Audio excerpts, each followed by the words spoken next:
Hello, இந்த வீடியோவில் CBSE book இருக்குல்ல, அதில் NCERT எக்ஸசைஸ் நம்பர் 7.1 அதில் உள்ள ஒரு கொஸ்டின், அதை சால்வ் பண்ணி சில கான்செப்ட் லேர்ன் பண்ண போகிறோம். அதான் நம்ம வீடியோவுடைய ஐடியா. போலாமாடா? ரெடியா? Integral x cube plus 3x plus 4 divided by root x அப்படின்னு கொடுத்துருக்காங்க. இப்போ நான் என்ன பண்ண போகிறேன், தனித்தனியாக எழுதிக்க போகிறேன். இது தனியாக, இது தனியாக, இது தனியாக எழுதிட்டு சம் தனித்தனியாக நம்ம கூட்டலில் எழுதிக்கலாமா? ஸோ முதல்ல ஈக்குவல் டு போட்டு இன்டகிரேஷன் எழுதிக்கிட்டேன். X cube root x plus 3x root x plus 4 root x எழுதியாச்சாடா? இப்போ டிஎக்ஸ்னு எல்லாத்துக்கும் மொத்தமாக காமனாக இருக்கும், அப்படி தானே? அந்த டிஎக்ஸ் எடுத்துகிட்டு நான் என்ன பண்ண போகிறேன், எல்லாத்துக்குமே தனித்தனியாக நான் மல்டிப்ளை பண்ண போகிறேன். தனித்தனியாக மல்டிப்ளை பண்ண பிறகு ஒவ்வொருத்துக்கும் தனித்தனியாக நான் இன்டகிரேஷன் சிம்பிள் நான் கொடுத்துக்கிறேன். ஓகே, கொடுத்துட்ட பிறகு இப்போது யாரை பொறுத்து இன்டகிரேட் பண்ண போகிறேன்? எக்ஸை பொறுத்து இன்டகிரேட் பண்ண போகிறேன். எக்ஸ் தவிர்த்துட்டு வேறு ஏதாவது நம்பர் வந்து நம்மளுடைய ஃபங்க்ஷனில் மல்டிப்ளை ஆயிருக்கான்னு பார்க்கணும். நம்பர் 3, 4லாம் மல்டிப்ளை ஆயிருக்கலாம். இவங்களாம் நம்ம என்ன பண்ணலாம்னா இன்டகிரேஷனை விட்டு வெளியே எழுதிக்கலாம். எழுதும்போது என்ன எழுதலாம்? Integration over x cube by root x dx, புரியுதாடா? Plus 3 into integral x by root x dx plus 4 integration over 1 by root x dx. புரியுதா? ஓகே, இப்படி எழுதின பிறகு இப்போது என்ன பண்ண போகிறேன், இந்த எக்ஸ் கியூப் இருக்குல்ல, ரூட் எக்ஸ் எப்படி எழுதலாம்? எக்ஸ் பவர் 1/2ன்னு எழுதலாம், அப்படி தானே? டிஎக்ஸ். அடுத்தது எனக்கு என்ன இருக்குது? 3 into integral x divided by x power 1/2 dx. அடுத்து என்ன எழுதலாம்? 4 integral 1 by x power 1/2 dx அப்படின்னு எழுதியாச்சு. ஓகே, இப்போ கீழே இருக்கிறது எல்லாத்தையும் நம்ம என்ன பண்ணிக்கலாம், மேலே கொண்டு போய்க்கலாம். ஸோ இப்போ ஒவ்வொரு டேர்மையும் நம்ம தனித்தனியாக நம்ம பார்க்கலாம். பண்ணும்பொழுது எனக்கு என்ன வரும்? எக்ஸ் கியூப் கீழே இருக்கிறத மேலே எடுத்துகிட்டு போனோன்னா -1/2. ஸோ பேஸ் சேமாக இருந்தால் what can we do? We can add the powers, அப்படி தானே? பவர் ஆட் பண்ணலாம்ல. ஸோ பேஸை நம்ம குரூப் பண்ணிடலாம். மொத்தமாக குரூப் பண்ணிவிட்டு எக்ஸ் பவரில் என்ன இருக்குது? 3 - 1/2. 3ல் அரை போனால் என்ன வரும்? 2.5. 2.5னா எக்ஸ் பவர் 5/2. சரியா? ஸோ எக்ஸ் கியூப் பவர் 1/2 என்ன? அதுதான் எழுதியிருக்கோம். நம்ம பாலினாமியல் தான் சிம்பிளிஃபை பண்ணியிருக்கோம்.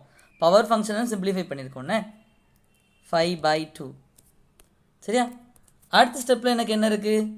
X divided by x power 1/2. எக்ஸ்னா எக்ஸ் பவர் 1 தான் இருக்குன்னு அர்த்தம். So 1 X power -1/2. பேஸ் சேமாக இருந்தால் பவரை குரூப் பண்ணி எழுதலாம். பேஸஸ் குரூப் பண்ணி பேஸை எல்லாத்தையும் மொத்தமாக எழுதிட்டு பவரை நம்ம ஆட் பண்ணிக்கலாம். ஆடோ ஏதோ ஒன்று சப்ராக்டோ. இப்போ எனக்கு இங்கே என்ன இருக்குது? 1ல் அரை போகுது. 1 - 1/2 இஸ் அரை. 1ல் அரை போச்சுன்னா அரை தானடா? அரை. ஸோ இப்போ நம்ம ரெண்டாவது டேர்மை வி ஹேவ் சிம்பிளிஃபைடு. என்னது? எக்ஸ் பவர் 1/2ன்னு நமக்கு மாறி இருக்கு. ஸோ கீழே இருக்கிற எக்ஸ் பவர் 1/2 மேலே போச்சுன்னா எக்ஸ் பவர் -1/2 டிஎக்ஸ். ஓகே, இப்போது எனக்கு வந்து integral over X power n dx அப்படின்னு இருந்தால் பவரில் என்ன இருக்குது நீங்கள் பாருங்கள். n தானே இருக்குது. இப்போ இந்த n வந்து -1 இல்லாத பட்சத்தில் நம்ம இந்த ஃபார்முலாவை யூஸ் பண்ணலாம். என்னது? X power n+1 by n+1. Okay, so நம்ம என்ன பண்ண போகிறோம்? பவரில் இருக்கிற நம்பரை ஒன்று ஆட் பண்ணிவிட்டு கீழே நம்ம என்ன பண்ணிடலாம், அதே நம்பரால் டிவைட் பண்ணிடலாம். ஸோ இந்த டிஎக்ஸ் என்ன ரிமூவ் பண்ணிடலாம். இப்போ நம்ம இன்டகிரேஷன் பெர்ஃபார்ம் பண்ண போகிறோம். பவரில் 1/1 ஆட் பண்ணிட்டோம். அதே மாதிரி கீழேயும் நான் என்ன பண்ணுறேன்? 1 ஆட் பண்ணுறேன். இப்போ அடுத்ததில் நான் என்ன பண்ணலாம், அதே மாதிரி எடுத்துடலாமா, அந்த இன்டகிரேஷன் சிம்பிளை வெளியே எடுத்துடுங்க, ரிமூவ் பண்ணிடுங்க, dx எடுத்து விட்டுருங்க. So 1/2 + 1 the whole divided by 1/2 + 1. Okay, சரி. இப்போ எனக்கு அடுத்ததுலேயே நான் இன்டகிரேஷன் ரிமூவ் பண்ணிவிட்டு டிஎக்ஸையும் எடுத்துகிட்டு நான் என்ன பண்ண போகிறேன், அந்த ரூலை பெர்ஃபார்ம் பண்ணிடுறேன். -1/2 + 1. புரியுதாடா? So we have performed the integration நம்ம பண்ணிட்டோம். 1/2 + 1. ஓகே, ஸோ இப்போ எல்லாத்தையும் ஆட் பண்ணிடலாமா? 5/2 + 1 என்ன? 5/2 + 1 2.5 + 1 3.5. 3.5. 5/2 + 1 3.5. அப்படி தானே? புரியுதா? Divided by 3.5. சரியா? இங்கே எனக்கு என்ன வந்திருக்கும்? 1/2 + 1 2.5. am I right? சரி, 1.5. சாரி,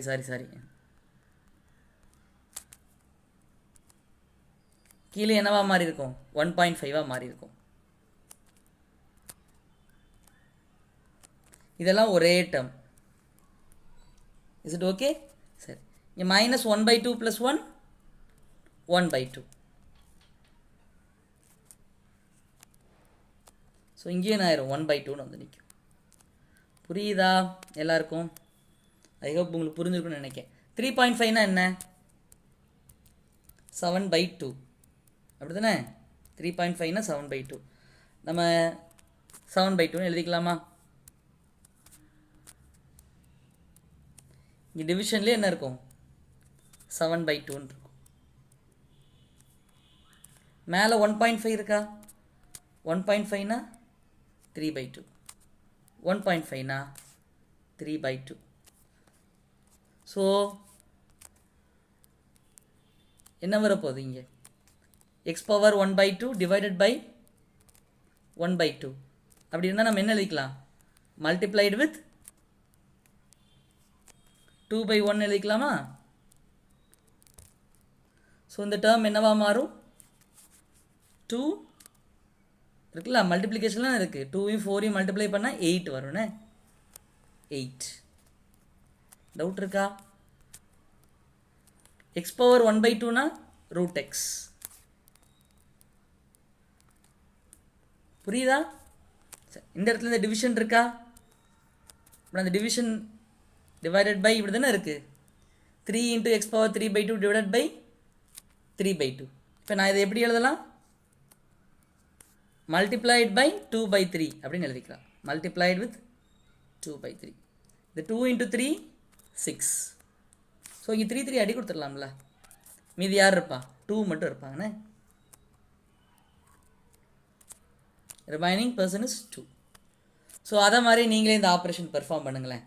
பெர்ஃபார்ம் பண்ணால் என்ன ஒரு 2/7 வந்துடும்ண்ணே. ஐ ஹோப் உங்களுக்கு புரிஞ்சிருக்கும்னு நினைக்கிறேன். இந்த இன்டகிரேஷன் பண்ண பிறகு மறந்துடக்கூடாது, இது லிமிட் இல்லாட்டி இன்டகிரேட்டிங் கான்ஸ்டன்சி அப்படின்னு ஒன்று போடணும். So this is our answer. ஏதாவது டவுட்ஸ் இருந்தால் கமெண்ட்டில் சொல்லுங்கள். Thank you, bye, and see you in the next video. நன்றி.